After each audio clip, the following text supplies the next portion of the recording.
Today's episode of the podcast is brought to you by Eccentric, the makers of the K-Box and the new K-Pulley. Guys, flywheel training's really grown in popularity of late, and although it's something that's been around for a while, the simple reason that it's grown in popularity is because it works. We've been lucky to have a K-Box in our weight room for the past 3 years, and we've seen some really great things when it comes to improving the athlete's ability to change direction, and then looking at our return to play protocols with different lower body injuries with the student athletes. The love-hate relationship that everyone has with the K-Box is now just going to grow more with the addition of the K-Pulley. The ability to do standing presses, pulls, rip-throughs, and knee drive exercises is just going to be another arsenal to our training and another addition to the love-hate relationship that our student athletes have with the awesome tools that come from Eccentric. Go ahead and hop over to eccentric.com today to check out what they have. Guys, I can't recommend it enough, and I guarantee you won't be disappointed, not just with the products, but with the awesome customer service that Eccentric provides. Hey everybody, if you enjoy the podcast and the content that it provides, make sure you hop over and check out the all-new Strength Coach Network. The Strength Coach Network is a combination of the CVA SPS community and the Rugby Strength Coach community, bringing you what is sure to be the internet's leading resource for continuing education for strength and conditioning professionals. Combining these two resources has allowed us to bring some of the best content from some of the best minds in the world together for your one-stop shop to better improve the continuing education for not just yourself, but your entire staff. Bringing together all of the lectures from the Rugby Strength Coach community, along with the lectures exclusively done for the Central Virginia Sport Performance community, and all the lectures performed at the Central Virginia Sport Performance Seminar, make this an absolute must for performance coaches around the world. The world-class lectures at the Strength Coach Network are not all that you'll see as well. The discussion in the forums and the support and the career guidance from some of the top practitioners in the world, from people all over the world, makes this an absolute must and a great place for you to network, learn, and grow as a performance professional. So hop on over to strengthcoachnetwork.com and use the code CVASPS, that's C-V-A-S-P-S, to get your 48-hour trial for only $1. We're sure you're going to find great value in the Strength Coach Network and are really excited to have you involved. So hop on over to strengthcoachnetwork.com and use the code CVASPS to check it out today. Hello, and welcome to the podcast. Today, guys, we have an absolutely sensational talk with Matt Solomon discussing the steps he took from school to the professional realm and some ideas and feedback based off of some research that they've been doing as to how young coaches can better build their network and move their way through the professional ranks. And this one, we get right into it, guys. Matt shares with us how he came from the UK to the Netherlands and how he did so by building a network and following different methods to move through his career path. And then we get right into the questionnaire that he sent out to multiple levels of professionals to look at what they're looking for from interns and how coaches can get into internships and what is their advice to them. And then we finish off, guys, getting into his role in the Netherlands within the national teams and discussing what Science of Sport is and what they're offering. This is really an awesome talk. I hope you enjoyed as much as I did. Let's get right to it. Matt, thank you for taking the time to be with us today. Absolute pleasure, mate. Thank you for having me on board. Yeah, man. Listen, this is one that it's been bouncing around. We've been trying to get this recorded, and I'm stoked to have it. So let's get people caught up to date, where you are, what you're doing, and kind of how you got into the role you're in right now. Yeah, of course. So, Matt Solomon from the UK, but currently working in the Netherlands. So that's, for me at least, an interesting one straight off the bat. And I did a degree and a master's, and that was sport and exercise science, and basically finished my master's and thought, I'm ready to roll. I'm ready to get into a job. And then just looked around. I was like, I'm horribly unemployable. I'm just overeducated, underexperienced, claim to be an S&C coach with my CSCS, and I never coached anyone. So, after my master's, I traveled for a bit and met my now lovely wife. And I got an internship in the Netherlands with Vitesse Arnhem. So I literally just fired mails off to as many football teams as I could. And eventually came back and I managed to get myself an internship there, which is fantastic. After that, I was lucky to be taken to Dubai with the head of S&C there. So he got a job in Dubai and took me along for the ride, which is great. So I worked with the football team. And after a year, I returned to the Netherlands and landed a work experience placement. So I went from paid work back to unpaid interning again. And yeah, through that internship position, although it was a gamble, I managed to get a full-time job out of that, which is fantastic. So yeah, now I'm working with the Dutch Olympic team for the handball academy, paracycling, including hand biking. And that's a talent team, table tennis talent team, and Paralympic. And yeah, I work with some regional training centres as well, so we can implement our long-term athlete development plan, which keeps me on my toes, keeps me busy. And that's about 30 hours of my week, and the rest of the time I'm working for Science for Sport as the media manager. And then eventually you take a nap. Sometimes I get to sleep, but it doesn't feel like that much. Sometimes it's some busy days. Yeah, it sounds it, and it's a vast array of athletes. But I think that what's really cool is your path from the UK to the Netherlands and some projects that you've been working on kind of because of those trips that you've made. So let's dive into that project that you're working on and what you're looking at and what you've been noticing and finding throughout it. Yeah, so basically, I was during my time at the Olympic team on work experience placement. I was kind of sat there going, well, how do I convert this into a job? So I had a lot of questions like, who do I need to talk to? Who do I need to impress? Who do I need to contact? How do I use a network? Blah blah blah. And I couldn't find any really good answers for it. There was some stuff online, but not a great amount. And the people I was working with certainly helped me in that, and they certainly guided me along the way. But we didn't have really good resources. There's one or two books out there. Was one or two blog posts, but no really good resources. So I just kind of got talking, and eventually we decided to create our own little piece of research. So we reached out to as many S&C coaches as we could, sports scientists, you name it. And eventually we managed to quiz 250 of them, or at least 250, just over. So yeah, we sent out this questionnaire, and we got quite a few responses. So it's going to be good if we can take the listeners through that a little bit and see whether we can help some interns out. Fantastic. So let's talk about that. So what are the things that you guys were catching from the professionals out there? What are they looking for? What's important? And how can we help these young pups navigate this field a little better going forward? Well, yeah, I also still feel like one of those young pups, so that's a difficult one for me. But taking the knowledge from other people, we kind of split it into a few different research categories. So one of them was, what do coaches want? Like, what do coaches want to see from interns? Because although it sounds pretty obvious, like they want them to be super enthusiastic and they want to absolutely love training and be really involved, all that kind of stuff. Like, how do we break that down and make that into usable information for people doing an internship? Sorry. So looking at the really key ones, it was enthusiasm, communication skills, taking responsibility, and proactivity. And there's a little bit of interesting stuff on coaching skills as well, but I'll leave that to the end. Firstly, enthusiasm, and I think I'm just going to touch on it really briefly because it's kind of obvious. If you're not enthusiastic, then you're probably not going to last more than about 2 months. If you're going to work with some great S&C coaches who are really enthusiastic about the way that they work, they want people who reflect that. They want people who share their enthusiasm. So that's a pretty obvious one to kick off with. And then if we look at communication skills, if you're an intern who's never stood in front of a group, maybe you need to change that pretty swiftly. So if you're looking to get an internship and you can't demonstrate that you can stand in front of a group of people who are all looking at you and present to them, then that could be a bit of an issue. So you need to be able to talk to individuals and groups.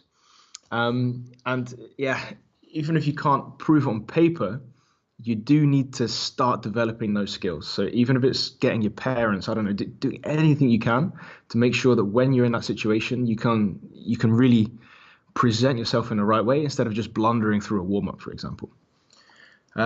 Taking responsibility, that's a big one, especially if you move through your internship. So you need to be able to find yourself tasks. And yeah, in elite sport, that's no different to any other workplace, really. I mean, even if you're working in a bar, which is absolutely fine, before you get your internship, like, you still need to take on responsibilities. So yeah, how do you prove that you're going to be the person who takes on extra all the time and delivers on your promises? So that leads us to being proactive, and this is one I want to talk a little bit more about because I think this reflects back on a lot of different types of work you can do as an S&C coach. So looking at our research, we got out of 4.2 as an average score for proactivity. So that's from our 250 plus coaches, they scored it for 4.2 out of 5. That's a big, big number. 81% of coaches told us that it's either important or very important. So this, for me, is one of the key characteristics which underpins a successful career, let alone an internship. So it means producing action, right? You need to not just sit around and wait for something to happen. I mean, if you're sat there now and you're thinking, oh yeah, I'd really like an internship, I'm just going to sit and apply for 2 or 3 of them, and yeah, they're going to get back to me, and I'm a good candidate. I'm going to get the job. Well, yeah, I don't want to be the bearer of bad news, but that might not happen. Like, no one's going to come and say, hey, I really like that guy who's no one's ever heard of. I'm going to pick him up and give him a great internship. Like, you need to be not in people's faces in a negative way, but certainly in their thoughts. So how are you putting yourself in people's minds to help them help you find an internship? And that doesn't just go for before you get an internship or during the internship process. It goes for so many parts of being an intern. Let's take a really simple and quick example. You can say, hey coach, why did you program deadlifts today? Yeah, okay, that's a reasonable question. But you could also say, hey coach, I saw you program deadlifts today. Are these guys getting in some extra posterior chain work? And do you think that's really important for these athletes? Like, number one, you've probably gone, all right, well, I've seen they're doing some deadlifts, that's cool. And number two, you've engaged your brain before you've asked the question. So you already kind of know the answer. And the coach that you're working with is probably going to appreciate that a lot. So I don't know if it's the same for you, if you've worked with interns who just kind of ask questions randomly and shoot straight from the hip, or have a little think about it. Is that something you've come across? Dude, to the point where it's like I hardly deal with them, if I'm going to be completely honest. I think that not even, just to piggyback off that, not only having questions that are well thought out and well put together, but also the timing of these questions and understanding not just what you ask, but when you ask it and how you ask it is probably more important than what you ask. Has probably been one of the bigger issues we've had with our kids that we have coming here. But yeah, there's been it's been an interesting road. We've I did a talk about that a little bit ago, where I actually talked about how well one of our assistants is doing with it now here versus how just god freaking awful it was when I ran it, the whole internship program. And I think that he has driven things a lot more in the direction you're talking about, than I did. And it's definitely a flaw that I've had over my career, is that aspect of dealing with the intern. I can imagine that, yeah, if you got someone stood before you and they're asking a question which you think, hey, yeah, well, maybe you should have just thought about that a little bit before you asked, then that can be pretty frustrating. But yeah, if you bring it across in a different way, you say, hey, I'm really interested to learn about this and this. I saw you got some interesting ideas on it, but I'm not fully up to speed. Could we organize a meeting in like a week or two? And I'm going to do some research about it. I'm going to come to you, and if we've got any questions, maybe we can run through some stuff in the gym. That's a different scenario, right? 100%. And I think that you really hit the nail on the head in both aspects of that. When you're talking about the expanding and talking and reaching out to people and the betterment of the questions. So I guess my next question to follow that is then what else were coaches feeding into off of that? Like when it comes to directions as to how to reach out and when to reach out and where to reach out and who to reach out to. That's a very good question. So yeah, let's talk a little bit about networking. I suppose it's a horrible word, and many people don't like to use it. But at the end of the day, if you're going to apply for a ton of jobs, you're probably missing about 70 or 80% of them. So yeah, you're going to need to get yourself a network. And if you don't have one as an intern, or you're a young S&C coach and you don't really have many contacts, I suppose the biggest recommendation would be to start piggybacking on other people's. So if you're sat there at university and you think, oh yeah, I'm reading up all these great S&C coaches and I really want to reach out to them and speak to them, that's fine. But having a point of contact in between is probably going to get you a long way, right? So if you've got a professor or a lecturer or anyone at the university who's vaguely connected, start to utilize that. Like you can play into that and say, hey, Professor whoever, I see that you're in contact with this kind of person quite a lot. Could you sort me out and maybe I can have a chat with him or get a coffee with her sometime, whatever it might be. So I think the first thing would be, if you don't have a network, try and find ways to get to talk to people as soon as possible. So whether that's reaching out to them over social media, whatever it might be, like that's a completely reasonable way of doing things. But try and have a link in there, because a lot of people, if you respond straight from social media, like they don't know you, they can check your LinkedIn, whatever. But like if you're emotionally attached to them in some way through a friend or a colleague or a former friend or colleague, but whatever it might be, they're going to help you far more willingly than someone who's just fired a message and it could have been fired to 100 other people, right? So that would be my first one. I think having the confidence to make a call, and I mean call, that could be a massive difference, right? So because everyone's messaging over social media, firing an email, whatever it might be, because that's easy, having the confidence to literally ring someone up could be a big game changer. So this is old school, and it came from one of my colleagues who said that there was a way that he got in at the very start, and social media might not quite be as big a thing back then. So I won't mention who it was who helped me with that, but he just said, look, I just called someone up. I literally worked out the best time to call them, thought, well, they're probably lecturing at this point and they're probably coaching at this point, so I'm going to give them a call. And he chose, or whatever time, let's say 11 o'clock in the morning, and the guy answered the phone, and all of a sudden he's popping down there for a coffee and he's got an internship a week later. So that could be a game changer, right? So if someone's phone is ringing and it's literally making a noise with a number attached to it, it's very hard to ignore. Whereas if you read a message, you can read it at any time you like. Life is busy and it's very easy to ignore. So that would be a big one for me, making sure that you're literally speaking to someone instead of trying to make your relationship from nothing over social media.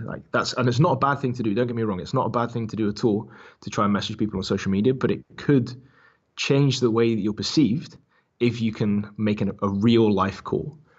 And other than that, I think things like taking a genuine interest, like some things can't be faked. Just get coaches talking about topics that they enjoy, they love. I mean, at the end of the day, as S&C coaches, we all love talking about training in one way or another. So if you can get that coach talking about the stuff that they enjoy, they're probably going to like you, because they associate your conversation they had with you with good feelings because they were enjoying themselves. So ask not just good questions, but intelligent questions about what they're doing, why they're doing it, why they enjoy doing it. Like what's their favorite part of what they do, and what's their new little project, or what's their new little pet thing that's going on. Like, are they into velocity-based training? If so, why? What are they using? Like, these are all pretty simple questions as long as you're switched on. And then the volume of people, I suppose, is probably a big one as well, right? So if you're gonna basically slam messages out to people and just say, hey, I'm looking for an internship, I've got these qualifications, this experience, you're going to get rejected quite a lot. So I would initially try not to ask for internships or job opportunities, whatever it might be, and just try and make a genuine connection with the person first. And then eventually, maybe a year or two down the line, then you can say, hey, I've been doing some stuff for a couple of years, but I'm still looking for that internship. I don't know if you could help me, because a couple of years down the line, you've built a relationship with them. If I look at my network now and the contacts which I have close to me, I'd feel far more comfortable asking them now than I would have done 2 years ago, if I knew them at all 2 years ago. So just asking people out of the blue probably isn't going to help you that much. But if you are, make sure that you're getting the numbers in, because at the end of the day, you're going to get ignored a lot and rejected a lot. And that might be the sad reality of it, but it is the reality of it. I mean, if I look back to when I moved to the Netherlands, I think I must have messaged every football team within about an hour and a half of a car journey. So that's most of the Netherlands. And 2 responded. So it wasn't exactly the best response rate, but one of them very kindly said, hey, come and have a coffee and we'll talk about it. The other one rejected me and said, no, we've got enough interns. So I mean, you have to be used to getting that rejection. feeling that kind of, yeah, that horrible feeling of, oh, yeah, again, and picking yourself up and going again. Because if you don't pick yourself up and go again, there's going to be someone else who does. I guarantee it. There's so many S&C graduates or sports science graduates who are more than happy to take that job as long as they're going to ask 1,000 times. So yeah, I don't know if you're seeing the similar things in the USA. No, 1,000%. I think that good friend of mine, Kier Wenham Flat, says it best. He's like cold calling or cold messaging someone and asking for a job or an internship is like walking up to a woman at a bar and saying your place or mine.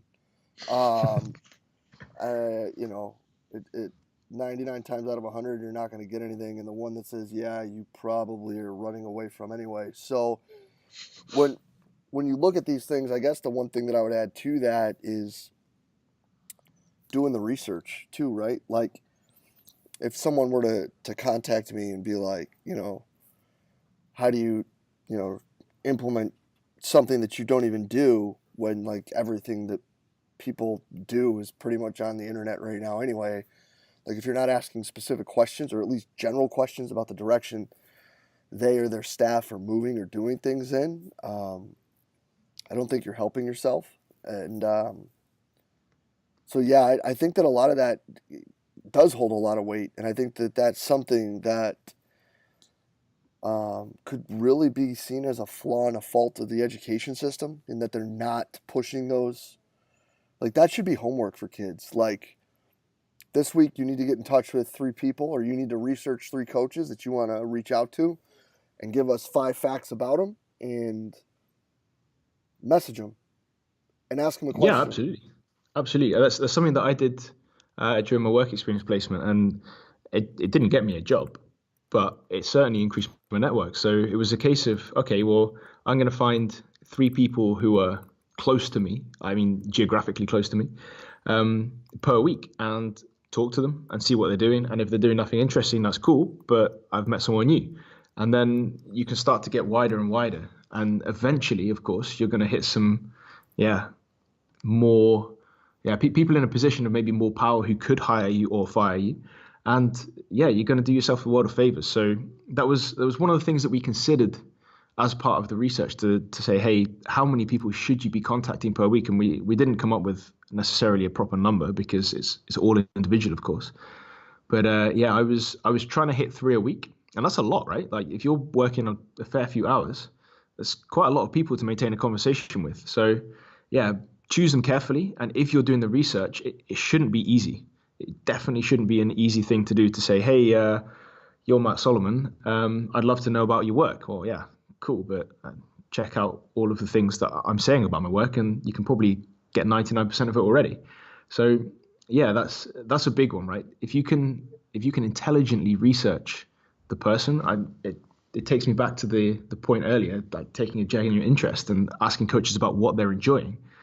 If you can do that, the quicker you can get into that conversation about, hey, I saw you're doing velocity-based training, wherever it is. I'd love to get your ideas on how you use it, which exercise you select for it, why you do it, how that feeds into the motivation for your athletes. Like as soon as you get coaches talking about these things, and especially topics on their athletes, they're going to love it. So if you can if you can kind of shorten the time between, hey, I want an internship, or hey, I want to talk about what you want to talk about, then you're going to be doing a pretty good job. I think that last point is absolutely critical in understanding that to start out, you probably want to talk about what the person you want to talk to wants to talk about. And then I would also piggyback into that and say that once that has started to be, um, once you've answered or gotten the questions you want answered from an individual, another easy way to expand would be for me to be like, I contact you, Matt, for about VBT stuff, let's say, and you're like, yeah, we're doing X, Y, and Z, and this is great and that is great. I'm like, hey, man, I really appreciate it. Do you have anyone else that you would mind directing me towards, that you've learned from or people that you've been wanted to ask questions to about that? Because people are always like excited to share their mentors and mentees and things of that nature. Oh, absolutely, exactly, and that, yeah, if he's back into a point earlier, if you can start piggybacking other people's networks, then you're onto something, right? So yeah, if we have a great conversation today and I'm like, hey, I want to talk to the next best person for this, then yeah, if you're going to send me an email or a phone number or whatever, that's fantastic. I mean, it makes a lot of sense to keep using the network to grow your network, right? It seems very logical that we're going through this, but I'm sure if you'd have told me this when I was maybe 21, 22, 23, I would have just been lapping it up. This would have been just completely, music to my ears. Yeah, 1,000%. Especially when I was 23, I think it would have been AOL Instant Messenger that we would have been utilizing to contact people. But all of this has taken you full tilt and brought you back to the Netherlands, and now you're working in two really interesting situations. So let's get into a little bit of what you're doing with the athletes that you're working with and how you got into working in the combination of the full teams and then the parasite. Yeah, so at the moment I'm working with the Handball Academy. So that's the guys between, yeah, so some of them are as young as 15 up to 18, 19, and that's an excellent program. So we're really lucky that the Olympic team, they have A, fantastic facilities, but B, fantastic organization. So the guys will come in for a training session before school. They will go to school, do all the stuff they need to do to become uh, grown-up human beings, and then they'll come back for another training session. So we've kind of got the perfect scenario where everything is not necessarily under control, but everything is organized brilliantly to give them the best program imaginable. I mean, if you compare that to the collegiate system, I don't know exactly how that works for you guys, but in Europe at least, if you go to universities, it may be slightly different to the US collegiate system. And there aren't too many places where you have everything in one campus as such. So yeah, that's a really big one. I actually love working with those guys. It's really enjoyable. So we get in 4 times a week and we lift some heavy stuff, make them run fast, lift some lighter stuff really quickly, all the basics. And yeah, we're just teaching them how to move. So they've come in and some of them have some S&C experience and some of them really not. So we've got guys. Handball's an interesting sport. So the way it was termed to me is they need to kind of start to become rugby players. And one or two of them have that build already and one or two of them not. And yeah, we've got some big old guys in there as well, right? So day number one, a guy comes in and he's like 2 meters 7 or something. He's like, yeah, squatting's going to be difficult. Yeah, it is, mate. You have to duck to get in the doorway. So squatting is going to be pretty tough for you. But we're getting there, and they're getting a lot better at that. So that's an interesting one. That's certainly challenging and takes up probably about 50% of my hours at the Olympic team. And then with some other sports, it's also incredibly challenging in different ways. And I thoroughly recommend it to people who haven't been in this before. But I'm working with some Paralympic or adaptive athletes, and that's a really, really good environment to be working in. So with the Paralympic cyclists, that's the talent team. So we've got some guys and girls who are bikers. They're, for example, they have a visual impairment or an audio impairment, and some hand bikers as well. So that's just some upper body athletes. They're pushing and pulling a lot, and that gives a really big challenge, right? So for me at least, it challenges the way that I perceive movement as an S&C coach. If I've got a guy who's an amputee above the knee, and he's got a prosthesis, and all of a sudden he's going to do a deadlift because they're going to use their back a little bit, and that's an important one. And also, although maybe he doesn't use too much of his legs in the chair, for general health, it's definitely worth doing. So we're there doing some deadlifts, and I'm challenging myself, and he's challenging me constantly to see what I accept and what I don't accept in terms of movement, and what is good movement, what is bad movement. What are the things which are going to potentially be risky or injure him, and what are the things that are going to train over the longer period? And that I'm doing on like a rep by rep basis. So if people have worked with adaptive athletes before, I'm sure they can imagine the situation you're in. But every single rep, you're trying to judge all of these factors, feed it back into the system, and eventually go, no, stop. And at that point, of course, you need to justify why that was and give them some feedback and some cues. But as a coach, I think it's a really interesting one because it challenges the way that you want people to move. It makes you really think about what parts of movement are the right ones or the wrong ones, and how far you're willing to go within certain boundaries. So yeah, that's for me, that's a really challenging program, but I absolutely love it. I couldn't speak highly enough of the athletes, the motivation that they have, and the motivation they give me as well. So if I can recommend one thing from the podcast, is trying to get to work with some athletes who are really going to challenge you like this. And if we relate that back to being an intern and doing internships, trying to find work experience somewhere, I'm willing to guess that you could probably find some adaptive athletes somewhere who are willing to take up some free training. If you're willing to give up your time and you're willing to give up to go on an internship, for example, I'm willing to wager that if you can find some athletes who are not receiving S&C and you're willing to give up your time, you can learn a lot from a group like that. So yeah, maybe that's something to consider as well for interns. Can you learn a lot from one or two populations who maybe don't already have an S&C coach? If funding isn't there for adaptive athletes, then maybe you find yourself a niche. Yeah, I've actually had the opportunity to talk to Sam Gardner, who um, does a lot of work with the U.S. Paralympics, para athletes, excuse me. And he says the same thing, how absolutely sensational the experience has been and how phenomenal the athletes are that he has the pleasure to work with. And it really is an interesting and awesome like career path, I think, because, we talk about the motivational aspect of athletes and how like they can be so inspiring and this and that, but I don't know if there's people that can be much more inspiring than the men and women that participate in those games. Oh yeah, I definitely agree. I mean, yeah, it's very hard to moan about your long day at work when athletes like that come in and they just tear it up. And they've already been for one session for 2 hours this morning, and they come in the afternoon and yeah, they absolutely destroy it. You're like, yeah, fair play. I'll probably stop moaning about my 5 hours sleep. I'll just get on with it. So it puts you back in your place sometimes as well. It puts some things in perspective, and it makes you want to work hard.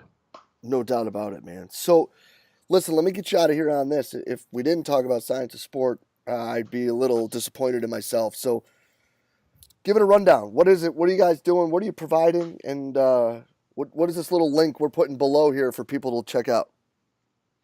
Yeah, really good one, mate. So science of sport is it's becoming a fairly large part of my life, and what it is, it's an online resource for all things sports science, basically. And the goal is to make really complex topics simple to understand. Everyone can understand it, and to kind of filter through so much of the unreliable, biased, and rubbish-filled content that's out there, right? So it's too easy to make a blog, and it's too easy to spout your ideas off. But at Science of Sport, they've recognized the need to build a trustworthy and reliable source of information. So it's not just someone's ideas; it's referenced properly. So you can, if you're interested in a particular topic, the first thing I do is go to Science of Sport, Google whatever it is, like Science of Sport, bam, okay, cool. Where are the key pieces of research? Who does those key pieces of research? You read through the Science of Sport, cool, brilliant. Where's the next step? So that for me is always the first step before I follow the breadcrumbs of whatever research there might be. And the Science of Sport basically provides educational content, including articles, but there's also videos, infographics. That's one of my things, by the way. And the Performance Digest. And the Performance Digest is a paid-for subscription which covers 19 articles. So every month you get thousands of new articles on all things sports science. And basically the job from the Performance Digest crew is to pick the most important, the best ones, the most interesting ones, and give a pretty good summary of what it is and how you can apply it. So it's not just someone going, okay, well, here's the piece of research, this is what you do. It's okay, this happened. How are you going to apply that to your practice really quickly? So that includes topics like strength and conditioning, youth development, technology and monitoring, fatigue recovery, science of coaching, nutrition, injury prevention, rehab, like you name it, it's there. And for me, that's a really special resource. That's something that you don't normally find.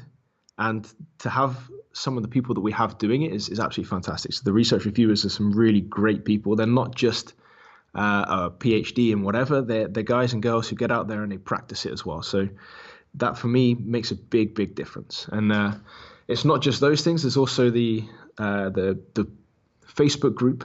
That's a pretty big one. That's gets a lot of traction. It's one of the things that I'm involved in as well, to make sure that people get their questions answered. But we've got a collection of about 1,200 plus coaches at the moment. Coaches, sports scientists, physios, everyone you can think of. And they're there to help each other. So everyone is using each other's information to get better. And it's a really open forum to basically discuss anything related to your work. And for me, that's really opened my eyes to what a lot of people are doing and how you can get better. Like, you've got some fantastic coaches in there who you can bounce ideas off of. And maybe there's something you're not really familiar with, whether it's velocity-based training or Franz Bosch theory, whatever it might be.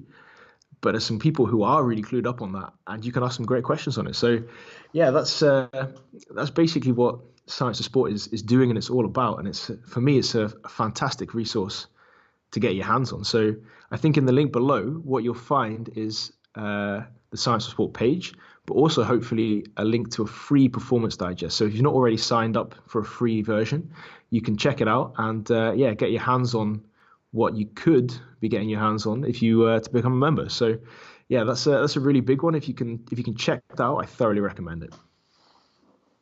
100%, man. And that link below, guys, make sure you check it out. Make sure you see what they're offering, because it's great stuff. And Matt, can't thank you enough for spending the time with us today, brother. This is fantastic. People are going to love it. I really enjoyed it, mate. I hope that people found it useful, and they're more than welcome to reach out and discuss anything that we discussed today. Just don't ask me for an internship. I love it, brother. I love it. I unfortunately can't hook people up with internships at the moment, but if people do have questions about that, they're more than welcome to get in contact. Awesome, man. Well, appreciate your time, brother. We'll be in touch real soon. Thank you very much, mate. Cheers. And a huge thanks to Matt Solomon for spending the time with us today. Guys, just some really awesome stuff, some great advice for all the young coaches out there. Go out, make your network grow and let your network grow your network. Get out there, reach out, ask the right questions, and start to build relationships with people, because that's what's going to help you in the long run. And guys, make sure you're checking out the link below to make sure that you can see what Science of Sport is offering and going through that, because they're doing some great stuff out there, and they're really doing a lot to try to help coaches be better. So hit that link, check it out, and hope you guys enjoy what they provided. And as always, guys, if you did enjoy the talk, please share it to the social media outlet of your choice. Facebook, Twitter, Instagram, whatever it may be. As always, guys, just trying to get the best information out to all the great coaches that we possibly can. So if you know somebody that could take something from this talk, shoot them a DM, tag them on Twitter, whatever it may be. Again, just trying to get the best information out that we possibly can to all the sensational coaches out there. And as always, guys, thank you for everything that you do for us here at Central Virginia Sport Performance. We will be back next week with another awesome guest. We will see you then.